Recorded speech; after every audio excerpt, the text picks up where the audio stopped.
Les pido si son tan amables de acompañarme a Isaías capítulo 9. Isaías capítulo 9 y vamos a orar al Señor. Señor Padre, te pedimos que tú hables a nuestro corazón. Señor, nuestro anhelo es contemplar a Cristo, ver la excelencia de su gloria, de manera que seamos atraídos a Él, que le amemos y que anhelemos vivir para su gloria cada vez más, Señor. Cumple eso en nosotros. Revélanos a Cristo en este pasaje, Señor. Abre los ojos de nuestro entendimiento para que podamos ver a Cristo y que podamos ser transformados y atraídos a Él. Te lo pedimos en el nombre de Jesús, por medio del Espíritu Santo que obra en nosotros tu perfecta voluntad. Amén. Amén. El Espíritu Santo nos enseña en la primera carta del apóstol Pablo a los tesalonicenses en el capítulo 4, versículo 3, que la voluntad de Dios es nuestra santificación. El versículo 7 reafirma que Dios no nos ha llamado a impureza, sino a santificación. Su voluntad entonces es que cada uno de nosotros vayamos haciendo a un lado todo tipo de impureza y que busquemos vivir para la gloria de Dios, que busquemos vivir en santidad conforme a su voluntad, tanto externamente como internamente, en todas las áreas de nuestra vida delante de nuestro Dios y Padre. Y en capítulo 3, versículo 13 de Primera Tesalonicenses afirma que el Señor busca afirmar nuestros corazones irreprensibles en santidad delante de nuestro Dios y Padre.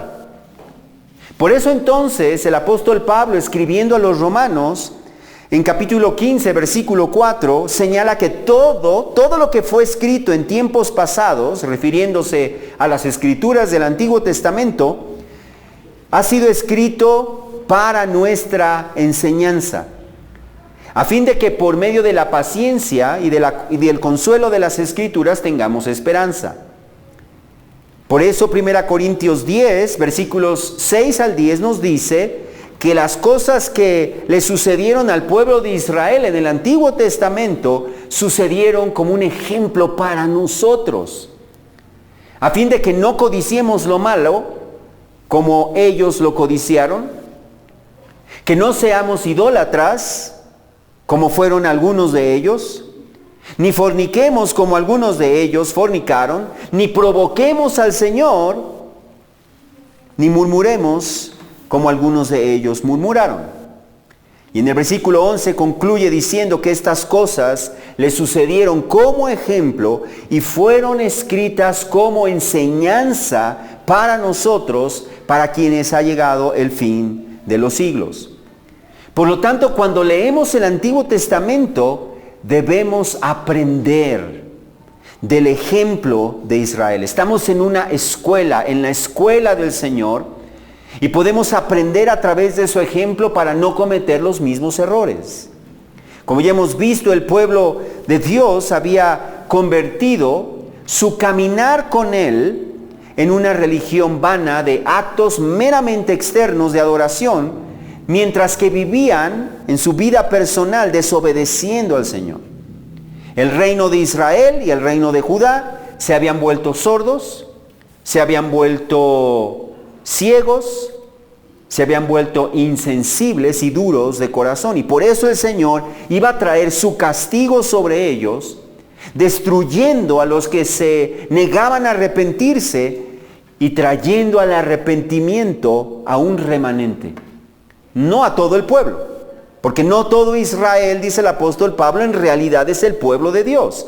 Pero Él iba a salvar a un pequeño remanente, a los cuales Él iba a traer por medio de su disciplina, Él iba a traer al arrepentimiento. Pero la salvación y la restauración de ese pueblo, de ese remanente, solamente serían posibles a través del Mesías. El Mesías vendría a ser la luz de la gloria del Señor que iba a brillar en medio de la oscuridad en la que se encontraba su pueblo a causa de su pecado. Y así Isaías capítulos 9 y 10 nos describen cómo Cristo es la luz que destruye la oscuridad del pecado. Cristo es la luz que destruye la oscuridad del pecado. En este pasaje veremos entonces la luz de la salvación y la oscuridad del pecado.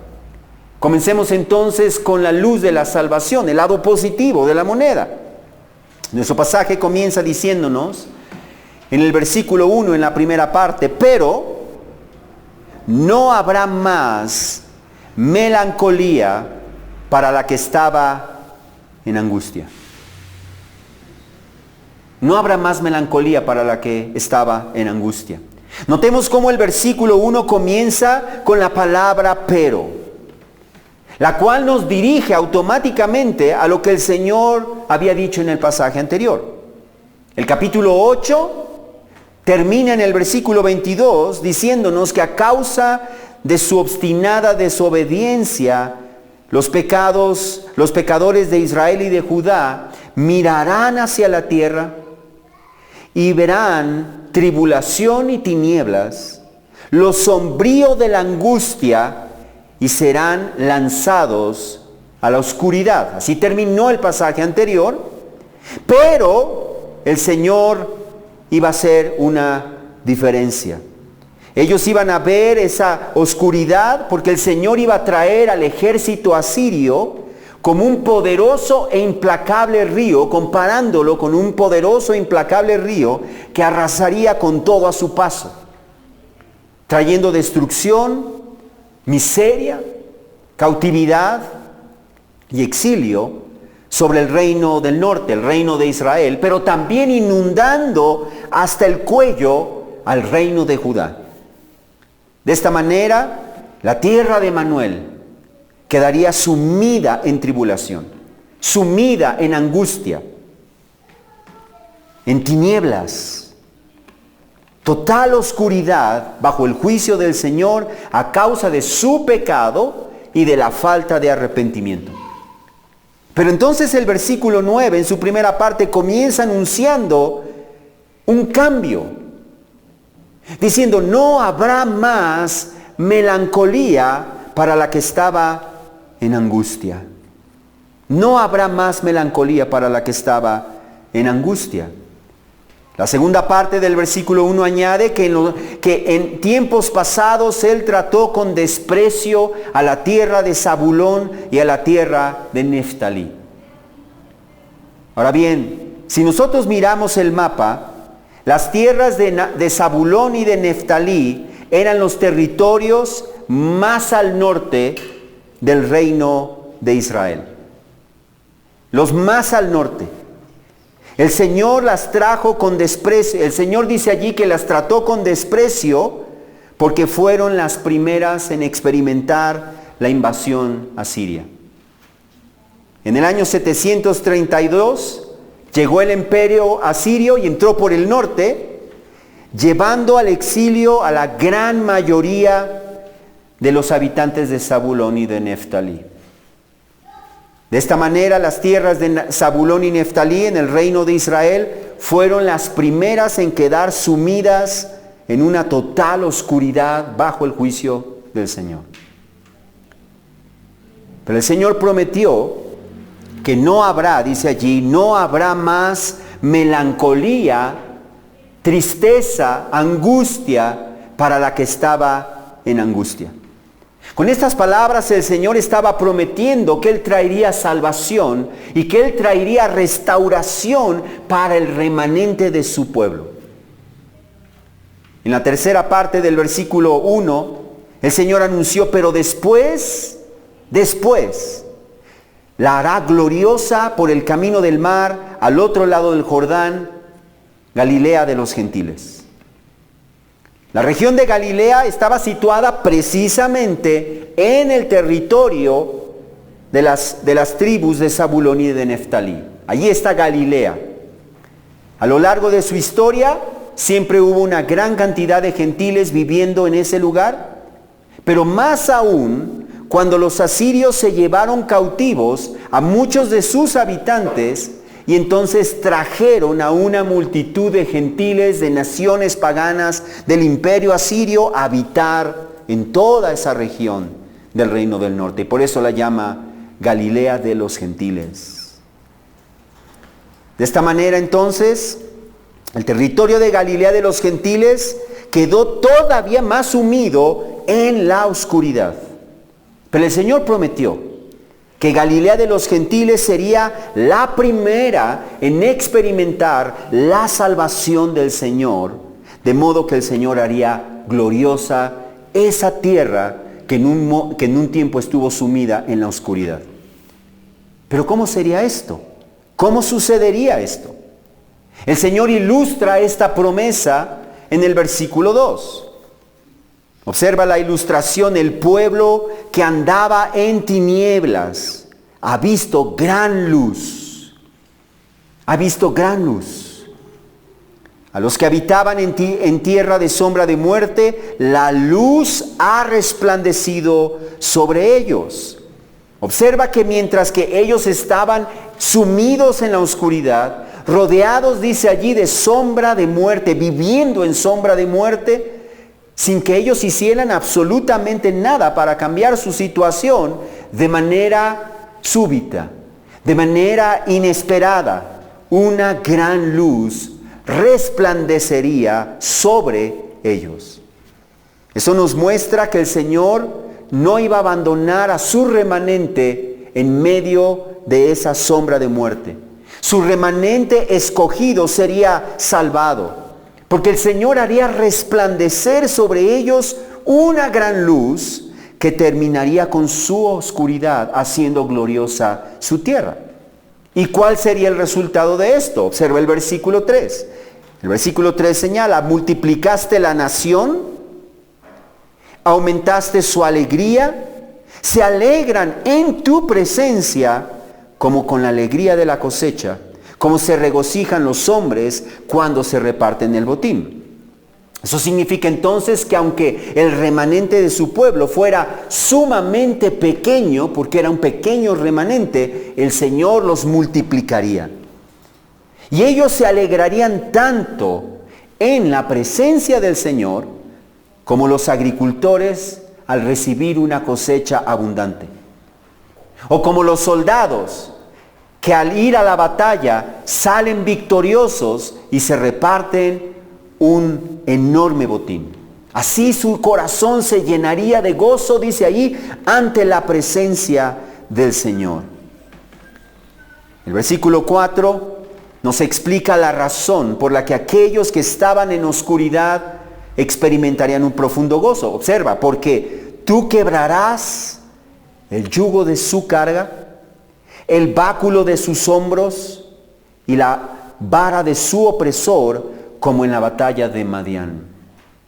Allí nos describe esa oscuridad, no como una oscuridad meramente física, sino como una oscuridad espiritual en la que ellos estaban en un yugo, ellos estaban bajo una carga, ellos estaban bajo la opresión de un opresor. Esas palabras, yugo, carga, opresor, nos hablan de esclavitud, nos hablan de angustia, de miseria, de la que uno no puede librarse. Pero el Señor prometió que Él mismo, no su pueblo, Él mismo iba a quebrantar ese yugo. Él mismo iba a quebrantar el báculo de sobre sus hombros y la vara del opresor. De tal manera que ellos experimentarían una salvación, dice allí, comparada con la batalla de Madián. ¿Cómo fue la batalla de Madián? En el tiempo de los jueces, los madianitas habían oprimido a los israelitas. Sin embargo, el Señor no los abandonó. El Señor levantó a un juez, a un libertador, Gedeón, pero un hombre débil, un hombre sin fuerza. Sin embargo, con tan solo 300 hombres, contra un enorme ejército, el Señor derrotó al poderoso ejército de los madianitas. La salvación no fue no fue gracias a Gedeón, fue el Señor quien de una manera sobrenatural y contra toda posibilidad derrotó al ejército de Madián. Pues así también, de una manera sobrenatural, de una manera inesperada, el Señor iba a salvar a su pueblo con poder, a su pueblo que estaba esclavizado, a su pueblo que estaba oprimido, a su pueblo que estaba indefenso. De tal manera que, como añade en el versículo 5, toda bota que calza el guerrero en el fragor de la batalla y el manto revolcado en sangre serán para quemar combustible para el fuego. En otras palabras, la libertad que traería el Señor por medio del resplandor de la luz de su gloria sería total y sería definitiva. De tal modo que sus enemigos, de sus enemigos opresores, solamente quedarían sus botas y sus mantos, que serían quemados como combustible para el fuego. Eso nos habla de una victoria total, de una victoria definitiva, de un arrasar de sus enemigos, para que ellos pudieran vivir en libertad. Pero la pregunta aquí que surge es ¿cómo? ¿Cómo el Señor traería esta libertad a su pueblo? ¿Cómo el Señor los rescataría de esas tinieblas? ¿Cómo brillaría su luz en medio de su pueblo perdido y hundido en la oscuridad? Y eso nos trae entonces al versículo 6, donde nos responde diciendo, ¿cómo sería? Observa, ¿por qué un niño? ¿Cómo? ¿Todo eso iba a ser a través de un niño? Porque un niño nos ha nacido, un hijo nos ha sido dado, y la soberanía reposará sobre sus hombros, y se llamará su nombre, admirable consejero, Dios poderoso, Padre eterno, príncipe de paz. Notemos que la luz salvadora sería un niño que nacería, un hijo que Dios daría. Y el contexto de nuestro pasaje ya nos ha hablado de este niño. En capítulo 4, versículo 2, el Señor había prometido que la restauración del remanente de su pueblo, después del castigo del Señor, vendría por medio del renuevo de Yahvé, que será hermoso y lleno de gloria.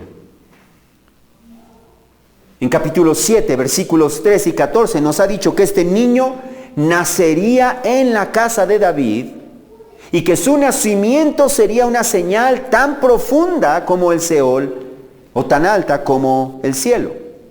Pues nacería de una virgen.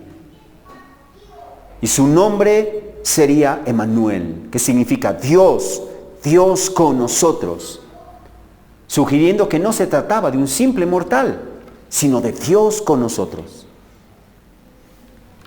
El versículo 6, la segunda parte de nuestro pasaje, añade que la soberanía reposará sobre sus hombros. ¿De qué nos habla la soberanía? La soberanía nos habla de su derecho a gobernar como rey, tal como se le había prometido a David, que su descendiente reinaría, pero no solamente sobre Israel, sino que reinaría sobre todas las naciones. De hecho, en Isaías 11, versículo 4, hablando de la soberanía de este rey davídico, dice que él herirá la tierra con la vara de su boca. Y en versículo 10 añade que las naciones acudirán a la raíz de Isaí, que estará puesta como señal para los pueblos y será gloriosa su morada. Así que entonces Él reinará sobre las naciones y sobre los pueblos. Finalmente, en el versículo 6, la tercera parte de nuestro pasaje nos revela la identidad de este niño al decirnos que se llamará su nombre, admirable consejero, Dios poderoso, Padre eterno, príncipe de paz. Observa los títulos únicos e inigualables que señalan la identidad de este niño. En primer lugar, lo llama admirable consejero. La palabra hebrea para admirable tiene el sentido de maravilloso, sorprendente. e incluso sobrenatural. Así que entonces la luz y el salvador del pueblo escogido sería un niño que al crecer estaría lleno de una sabiduría inigualable, no de esta creación, no humana, para gobernar, para guiar y para aconsejar a su pueblo. En segundo lugar, este niño sería Dios poderoso. Así que además de ser hijo de David, también sería Señor de David, Dios de David. Y es por eso que David lo llama en el Salmo 110, versículo 1, lo llama Señor. Cuando dice, dijo Yahvé a mi Señor, hablando de su hijo, de su descendiente, dijo Yahvé a mi Señor, siéntate a mi diestra hasta que ponga a tus enemigos por estrado de tus pies. Notemos en tercer lugar que este niño es llamado Padre Eterno. Padre Eterno. ¿Pero por qué es llamado así? En el Antiguo Testamento el Señor Yahvé es presentado como un padre, es comparado con un padre que se compadece, que cuida, que protege a sus hijos. Pues así sería el Mesías, como un padre para su pueblo, por un lado. Pero por otro lado, y mucho más profundo que eso, el Nuevo Testamento nos dice que Jesucristo, el Mesías, es el resplandor de la gloria del Padre y la expresión exacta de su naturaleza. De allí que entonces Él nos revela al Padre de una manera fiel, de una manera perfecta. Ustedes recordarán cómo en Juan 14, versículos 8 y 9, cuando Felipe se acercó al Señor y le pidió, muéstranos al Padre y nos basta. Y entonces Jesús le contestó, el que me ha visto a mí, ha visto al Padre. Por eso su nombre es Padre Eterno, porque Él nos revela de manera perfecta al Padre. Y finalmente el título Príncipe de Paz nos habla de la naturaleza de su reino. Su reino será un reinado caracterizado por la paz. Ya no habrá más guerra, ya no habrá más luchas entre los pueblos, sino que en su reino habrá armonía, y no solamente entre los hombres, no solamente entre las naciones, sino también en el resto de la creación. Pues en Isaías 11, versículos 6 al 9 nos dice que cuando Emmanuel reine, el lobo morará con el cordero, y el leopardo se echará con el cabrito, el becerro y el leoncillo y el animal doméstico andarán juntos, y un niño los conducirá. La vaca con la osa pastará, sus crías se hincharán juntas, y el león como el buey comerán paja. El niño de pecho jugará junto a la cueva de la cobra, y el niño destetado extenderá su mano sobre la guarida de la víbora.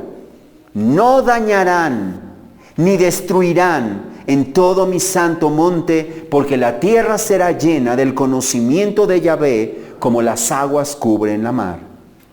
Así entonces el reino del Mesías no será solamente espiritual, será espiritual, pero no será solamente espiritual, sino que incluirá una restauración del orden y de la armonía entre las naciones y en la creación, de tal manera que la creación que ahora ha sido sujetada en vanidad también será libertada de la esclavitud de la corrupción a la libertad de la gloria de los hijos de Dios, como nos dice Romanos 8:21.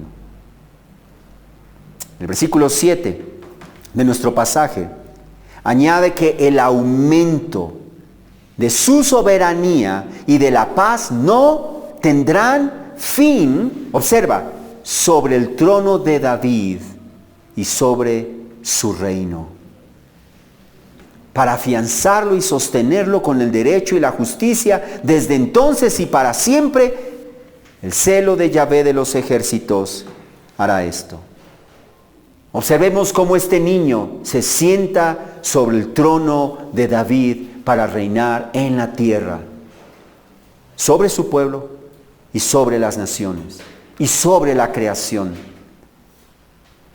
Ahora bien, tal como el Señor lo anunció, en el cumplimiento del tiempo, Dios el Hijo se hizo hombre, naciendo de una virgen, de la descendencia de David según la carne, un hombre con dos naturalezas, una naturaleza humana, una naturaleza divina, plenamente Dios en su divinidad y plenamente hombre en su humanidad, de modo que literalmente Él es Emmanuel, Él es Dios con nosotros.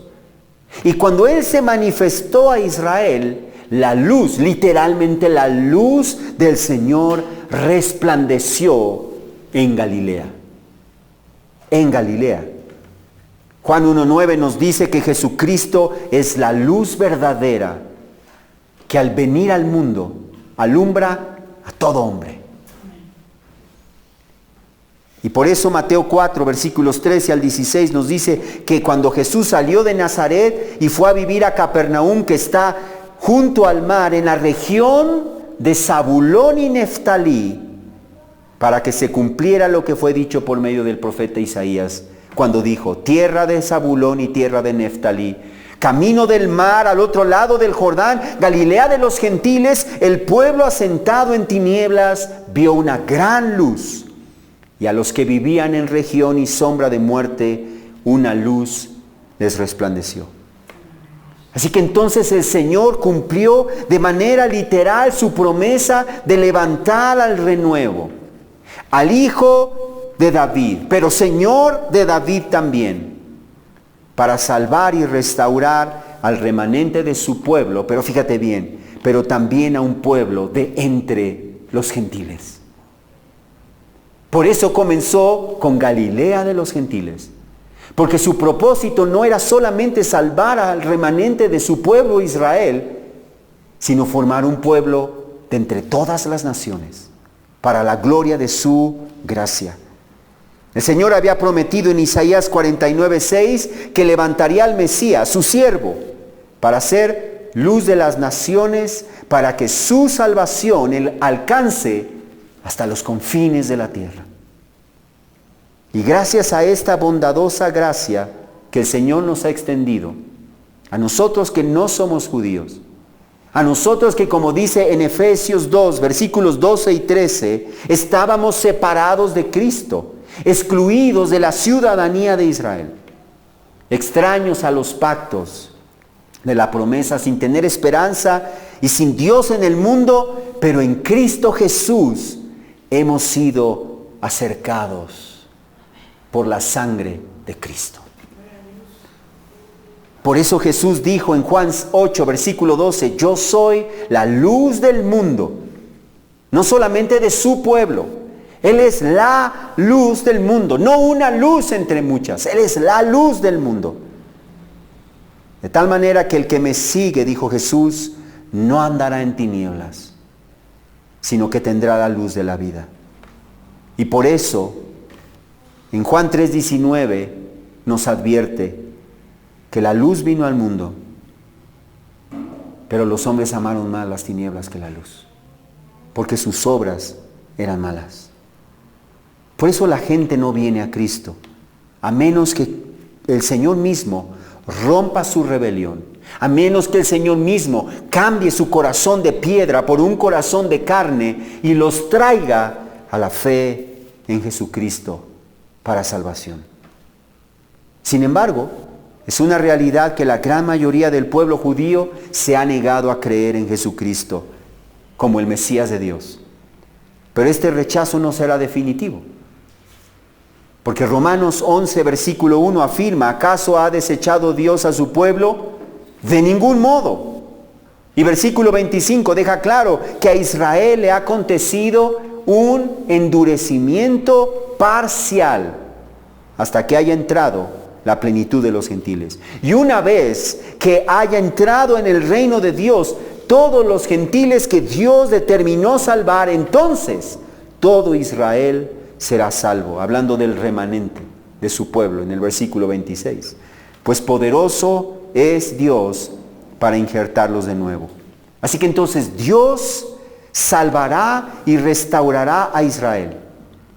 Él cumplirá su promesa de que su Mesías, el Hijo de David, reinará sobre Israel, reinará sobre las naciones, reinará sobre la creación cuando Él establezca su reino milenial, sentándose en el trono de David en su segunda venida. Pero desde los días de Isaías hasta nuestros días, el pueblo de Israel, en su gran mayoría, siguen sumidos en la más profunda oscuridad, bajo el castigo de Dios a causa de su rebelión, a causa de su pecado, a causa de su obstinada rebeldía, como vemos enseguida, en la oscuridad del pecado, en la oscuridad del pecado. Y el Señor nos describe la oscuridad de su pecado en 4 áreas de su vida, en las cuales nosotros debemos cuidar, en la nuestra también. En primer lugar, la arrogancia de Israel. Observa en versículos 8 al 10 nos dice que Yahvé envía mensaje contra Jacob y cae sobre Israel, y todo el pueblo lo sabe, es decir, Efraín y los habitantes de Samaria, los que con arrogancia y orgullo de corazón afirman: los ladrillos han caído, pero con piedras labradas reedificaremos. Los sicómoros han sido cortados, pero con cedros los reemplazaremos. Observa que los habitantes de Israel eran arrogantes, eran orgullosos de corazón. La palabra hebrea para arrogantes comunica la idea de ser altivos, de ser orgullosos, de ser presumidos. En tanto que la palabra para orgullosos nos habla de exaltarse, de levantarse a sí mismos. Así que entonces los israelitas afirmaban con orgullo, de manera altanera, que aunque sus casas de ladrillos fueran destruidas bajo la disciplina del Señor, ellos sin embargo las iban a reedificar, y ya no con ladrillos, sino con piedras labradas. Notemos la arrogancia de sus corazones. Y que aunque los sicómoros, que eran árboles, hubieran sido talados bajo la disciplina del Señor, ellos los iban a reemplazar con cedros. Observa que no se lamentan. Observa que no se arrepienten.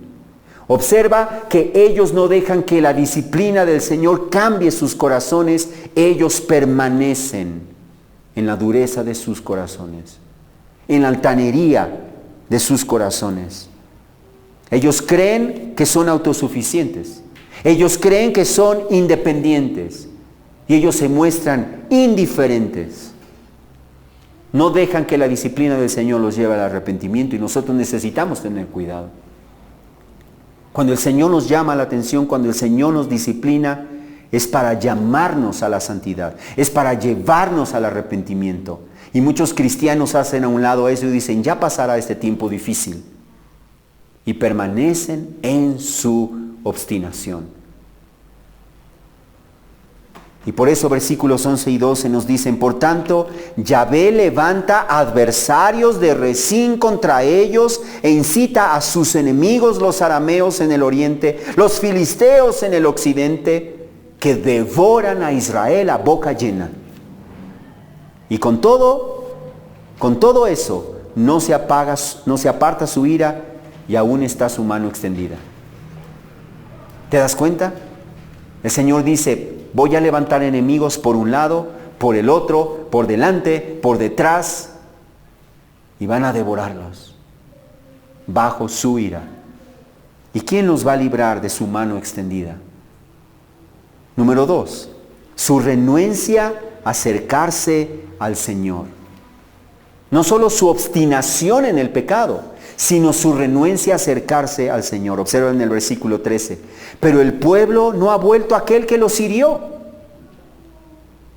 No han buscado a Yahvé de los ejércitos. Observa cómo en lugar de volverse al Señor en arrepentimiento, decididos a caminar con Él, a vivir en comunión con Él, en obediencia a Él, agradándole en todo, ellos se aferraban a sus propios caminos. Seguían adorando al Señor externamente, pero sus corazones estaban muy lejos de Él. Y por eso el Señor les advirtió en versículo 14, Yahvé pues corta de Israel la cabeza y la cola, la hoja de palmera y el junco en un mismo día. ¿Qué es eso de la cabeza y la cola? La hoja de palmera y el junco.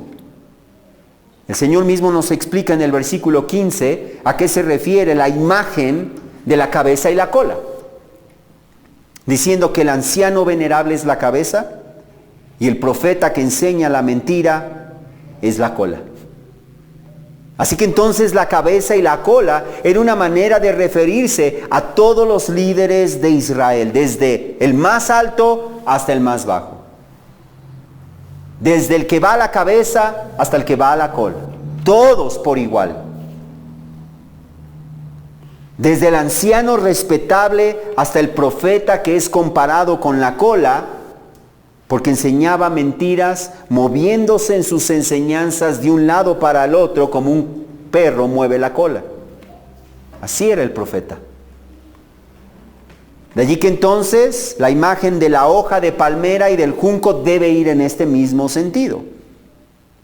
Ahora bien, las palmeras son árboles altos, con hojas largas, grandes, que simbolizaban en aquel tiempo grandeza y abundancia, porque recordemos que el territorio de Israel es un territorio desértico. Así que entonces aquellos grandes árboles con enormes hojas representaban grandeza, representaban abundancia. En tanto que los juncos son tallos que salen pegados a la raíz, justamente por encima de la tierra, de allí que entonces simbolizaban lo que es insignificante. Por lo tanto, el Señor iba a juzgar a todo el pueblo de Israel, desde sus líderes más respetables hasta los profetas mentirosos, y desde los hombres más encumbrados y más prósperos hasta los más bajos e insignificantes. Todos serían cortados. Versículos 16 y 17 nos explican, porque los que guían a este pueblo, fíjate bien, lo extravían. Lo extravían. Y los guiados por ellos son confundidos. Por eso no se complace el Señor en sus jóvenes, ni se complace de sus huérfanos, ni de sus viudas, porque todos ellos son impíos y malhechores. Y toda boca habla necedades. Con todo eso, no se aparta su ira y aún está su mano extendida. ¿Te das cuenta? No había quien irle. Todos estaban desviados, todos estaban corrompidos, desde el líder hasta aquellos que lo seguían. Y entonces el Señor iba a traer juicio sobre ellos. Número 3, su falta de amor fraternal. Observa en versículos 18 al 21, nos describe la falta de amor al prójimo que prevalecía entre su pueblo. Observa el versículo 18. Dice, porque arde como fuego la impiedad, zarzas y espinos consume y encienden la espesura del bosque, como remolinos suben en columna de humo. Observa cómo describe la impiedad de su pueblo como un fuego que se extiende devorando todo y a todos a su paso. Por eso el versículo 19 advierte, por el furor de Yahvé de los ejércitos es quemada la tierra y el pueblo es como combustible para el fuego. Y luego nos describe poéticamente esa impiedad en versículos 20 y 21, diciendo, cortan de un tajo lo que está a la derecha, pero aún tienen hambre.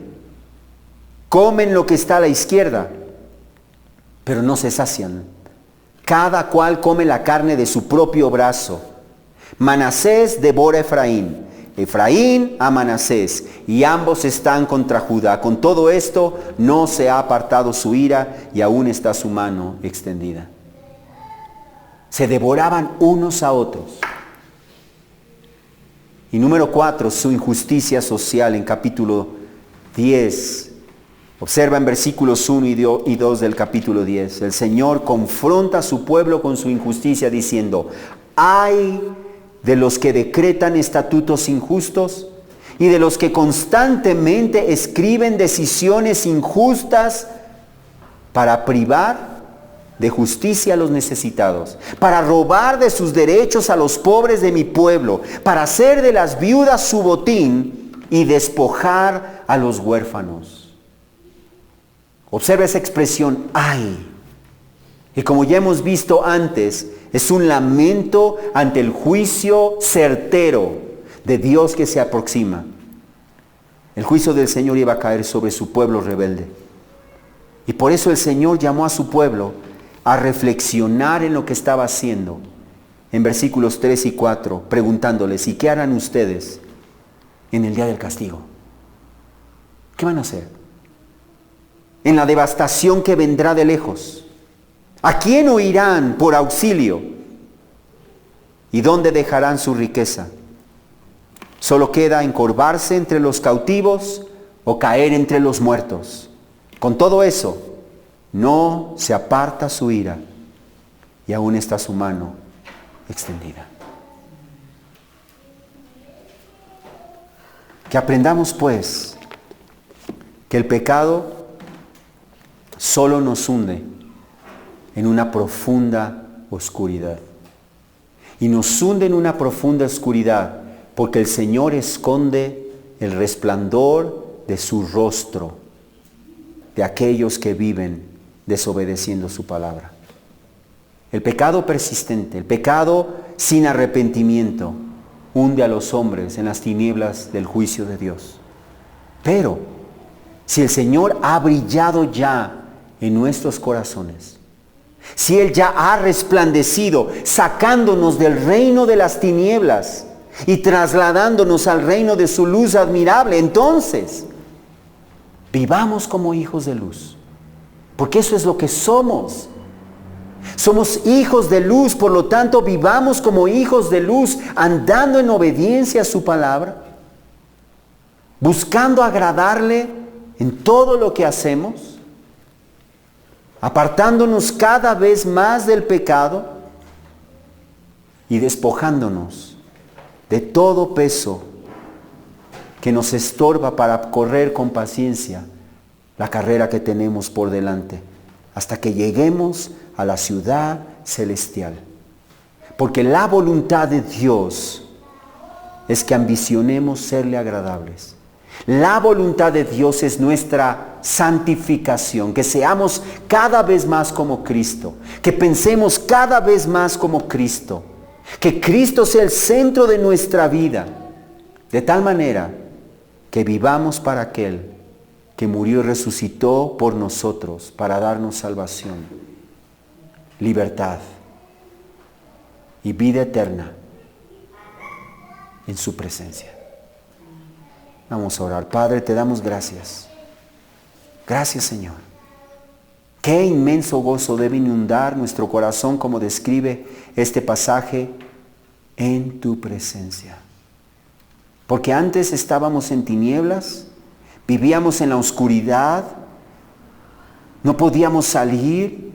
Satanás tenía cegado nuestro entendimiento, Señor, pero tú resplandeciste en nuestros corazones, así como resplandeciste en Galilea. Y ahora, Señor, vivimos en una nueva vida, Señor, en el reino de luz. Ayúdanos a anhelar vivir como corresponde a aquellos que pertenecen al reino de luz. Ayúdanos, Señor.